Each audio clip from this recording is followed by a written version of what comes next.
rimwe aho nabaga mu Kiyovu hari umugabo mfitanye nawe isano abana be ngira ngo baracyariho wenda bamwe bari hano yitwaga Muyango Karaveri yakoraga muri Minisante ngira ngo yari nka Directeur General yari yarize hanze hano bavuye mu Rwanda yiga hanze icyo gihe hitwaga hari Czechoslovakia niho yigiye n'abandi Banyarwanda bari baragiye bari benshi hanyuma barangije amashuri bagiye gutaha igihugu icyo gihe ubuyobozi bwariho bugarura bamwe bwemerera bamwe kugaruka we n'abandi nka 4 cyangwa 5 barabwira ngo ntibagaruke nta kubera icyo bari cyo ubwo urumva bijyanye na yangenga bitekerezo ariko hashize imyaka nyirango cyangwa sinzi niba aramezi niba ari iki barataha ku ngufu baravuga bati reka dutahe ni bashaka batwice baragaruka ntabwo nirwa mbagira mu bindi birebire icyo nshaka kubageraho ndakibabwira mu kanya gato ntabwo ni inkuru ndende bagarutse bicaraho batafite akazi batakora hanyuma hashize igihe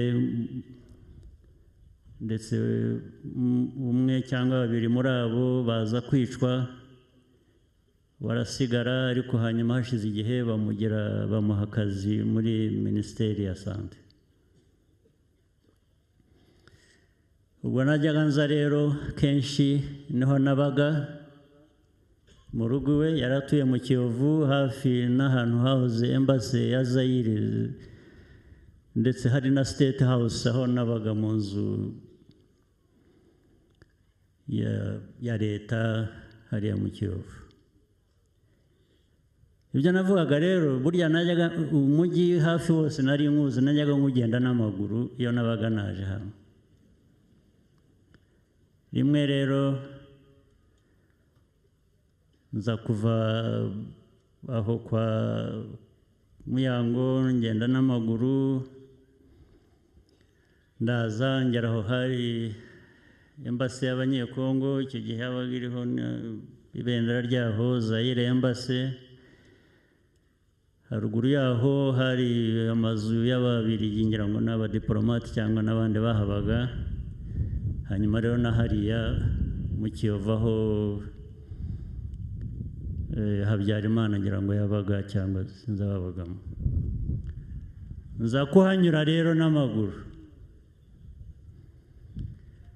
ariko nabaga mfite agatabo ngenda nisomesha nijijisha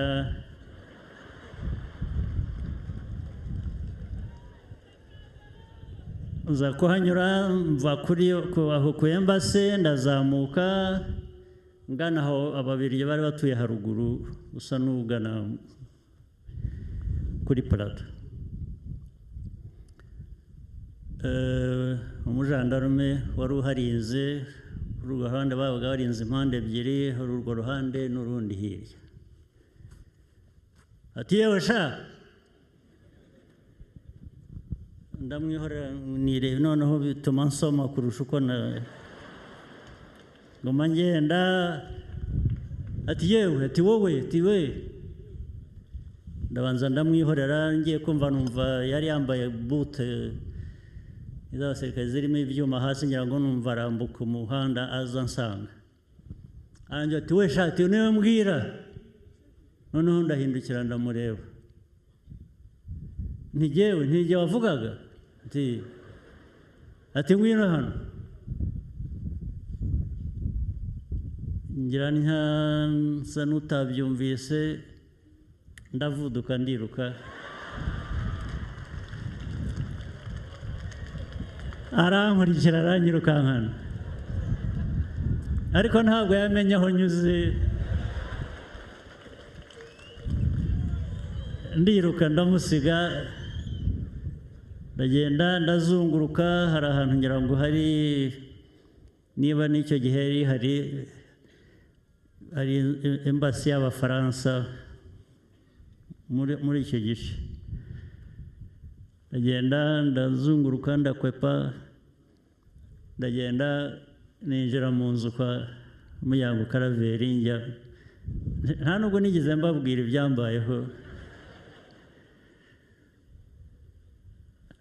Icyo nshaka kuvuga ni iki.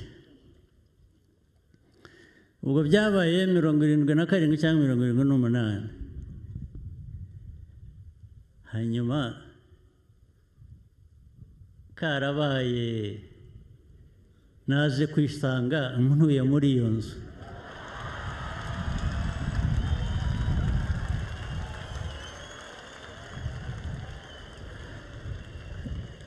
Ubwo rero birasa n'ibya Irere wajyaga agenda muri esanseri, nuko byazageraho ari umwana bamukubita imijugujugu akubagana yirukanka, ageze aho agaruka haba ari uyobora minisiteri.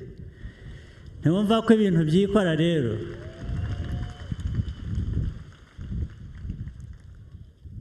Ayo mateka rero ni byinshi ntabwo nabibagiramo, ariko RPF, FPR muri yo, iyo muri bivuze politiki ishyira amateka uko akwiriye kuba yandikwa.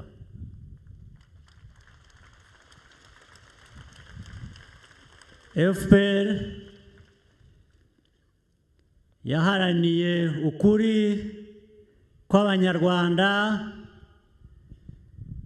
hari uko bivuga ko hari abari hanze mu buhunzi batwebwe, ariko hari n'abandi benshi mu gihugu nabo bari bameze nk'aho ari impunzi kandi bari iwabo. Iyo politiki rero igomba guhinduka, kandi yahindutse, ariko yahindutse ku maraso y'abantu, ntabwo ari politiki yo gukinisha. Ndetse nabashimira mwebwe nk'Abanyarwanda ko iyo politiki mutayikinisha, abayikinisha n'abo hanze bashinyagura.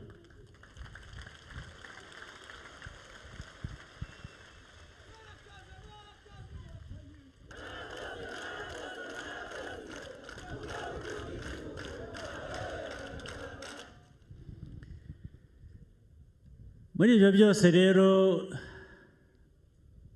uko abantu bitanze icyo gihe, imyaka 30 ishize, tukaba tugeze aha ngaha. Aho tugeze, uko ibintu bimeze mu Rwanda nuko byahoze, ndetse kenshi nuko bimeze ahandi, nababwira ko twese hamwe dukwiriye kwishimira igihugu cyacu, uko tucyubaka n'aho tukigejeje.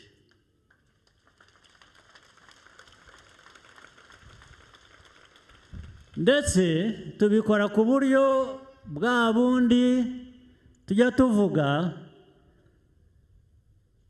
bw'ubudasa.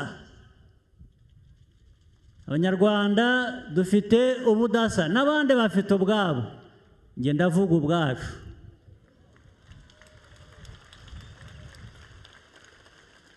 Ubudasa bwacu n'uyu munsi, kubona muteraniye aha muri imbaga ingana itya mu gihe cy'amatora, n'ahandi hose twagiye baza bangana nk'uko mungana.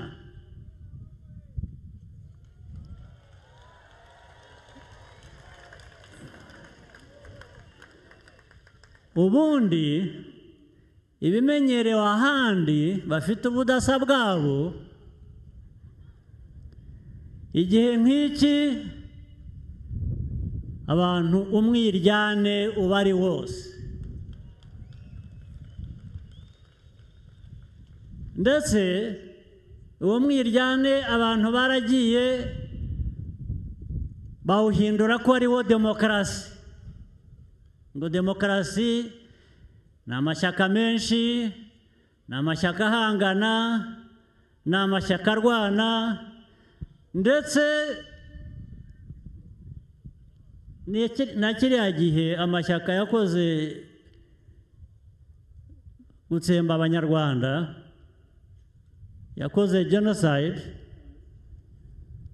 nabyo abenshi babyita ko ari demokarasi,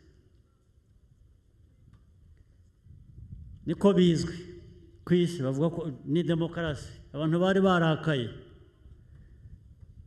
iyo urakaye ukica uwo urakariye cyangwa uwo wanga, abantu baragiye nabyo babihindura demokarasi. Ariko u Rwanda twebwe, niyo mpamvu abantu benshi bigomba kuba bibatungura iyo babona abantu mungana mutya n'ahandi mungana mutya.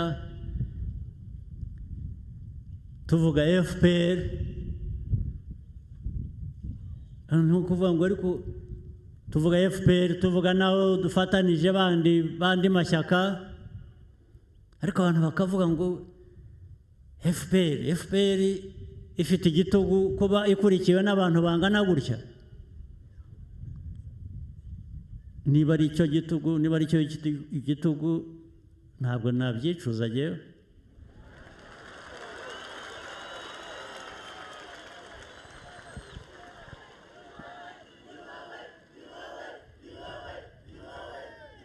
Igitugu kivamo abantu ku bana batarigeze babana, bangana, bicana, baragize na genocide nk'iyo twagize hano, ukagira abantu bakajya hamwe bakumvikana, bagateza imbere igihugu cyabo.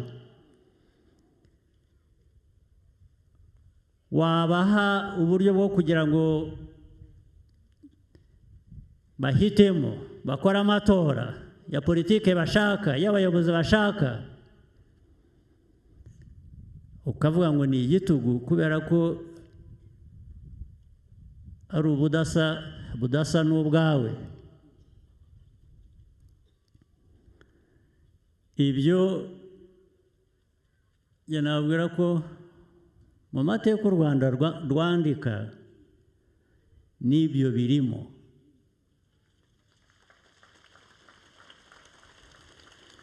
Ndetse ntakagire ubabwira ko icyo ari icyaha mugifite ngo namwe mwemere. Nta cyaha kirimo,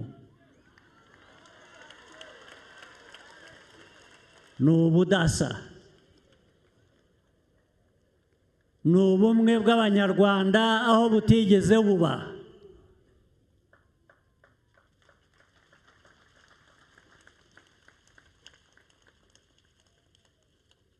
Ni amateka ahinduka akava habi akajya heza.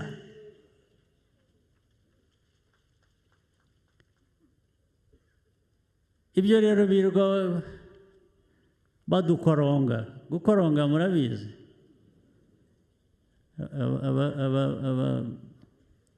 abazi iby'inka bya kera, birirwa batuvuga nabi, badutuka, bavuga kudutukira ubudasa bwacu. Rwose bajye badutuka gusa, nibarangiza batwirinde.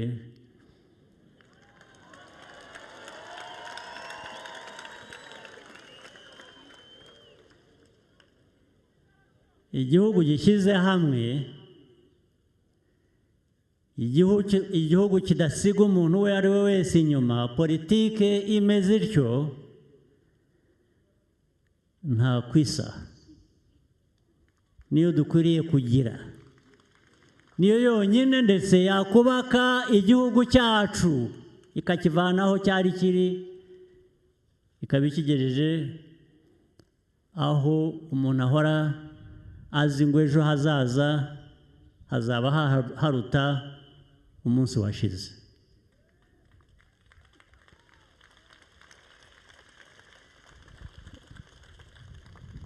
Nicyo rero jyewe cyanzanye hano ni ukubasaba amajwi, nzi ko nyafite mwayampaye.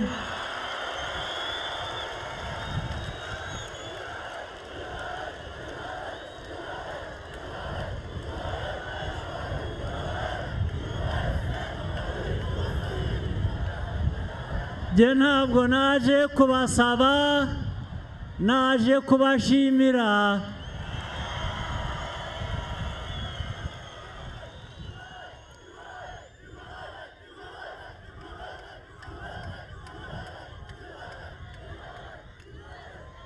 Naho ibindi bireke kuturangaza rwose,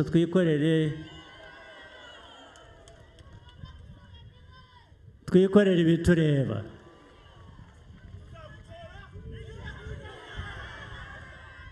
Rwose naryo ndaryakiriye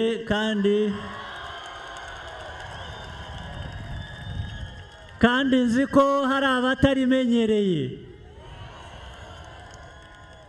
Aravuga ko ijana ku ijana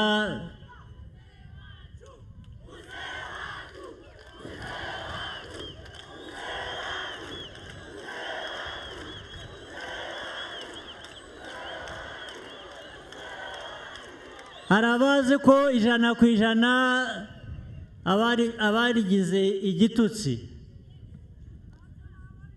ntaryo bashoboye, ntaryo babona.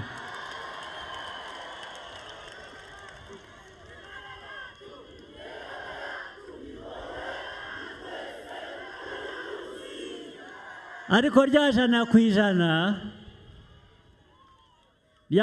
ijana rivuze ubudasa, rivuze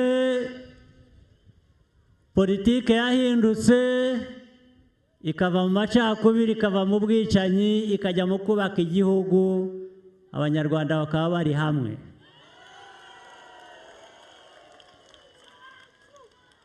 Aho bazashakira, aho abanyarwanda mwebwe aho muzashakira kugira ubundi budasa, ibyo rwose mubifitiye uburenganzira.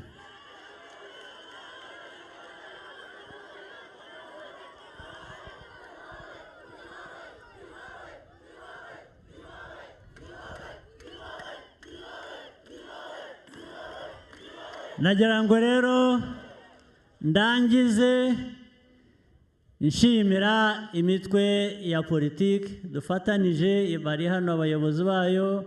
Ngira ngo ndaza no gusaba nimba ndangije kuvuga babazane hano babaramutse nabo.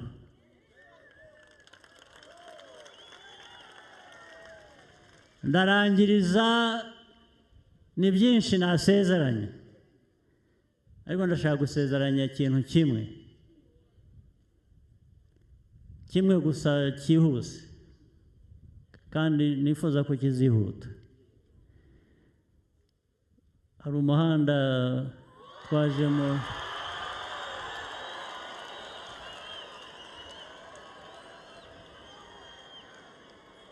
uyu muhanda watugejeje ahangaha w'itaka,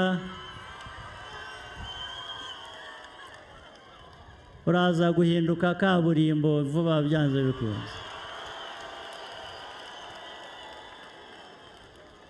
Ibyo ndayibasezeranije nitumara guhitamo neza itariki 15.